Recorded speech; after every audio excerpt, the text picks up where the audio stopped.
Hello everyone, newborn investor here and welcome to another video. Today we are gonna see why leasing a car is terrible for your personal finance and why you should stay away from it. So if you're interested, make sure to stick around as we are starting right now.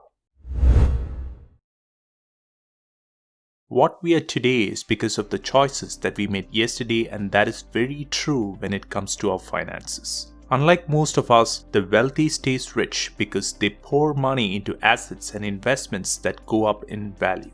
They make sound financial investments which later serve them well. An obvious, often misunderstood example of a poor and foolish money mistake is about leasing a car. Everybody makes mistakes, but they're painful when they cost you hard-earned cash. Leasing is essentially renting, where you owe a monthly payment for using someone else's car. The car doesn't belong to you, and at the end of the lease term, in all probability, you will be persuaded to sign up for a newer lease with another newer car. This makes sure you always have a monthly payment, and that too towards something you don't have any equity on. The main advantage to leasing is a lower payment, but leases are a devil in disguise. Leases have mileage limits where you're penalized if you drive over that set amount, and these penalties can range from 5 to 20 cents per mile. Therefore, it's important to determine ahead of time how you will use the car and what your mileage limits would look like. Even though a lease allows for normal wear and tear to the car, it's the dealer who defines what's normal wear and tear, and they would always structure the lease terms in favor of that. You may have to face stiff repercussions if you're unable to honor the lease agreement.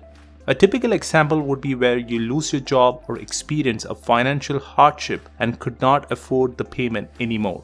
Since you don't own the car, you would not be able to sell it. The only thing you could do in this situation is to find someone who could take over your lease, and that is hard and expensive to do. Failing to do so, the dealer can recover your car and sell it on auction. If they sell it for less than you owe, you will be legally responsible to pay the difference. Once you sign a contract, you are literally stuck in that lease until the term expires or until you find someone to sublet your lease.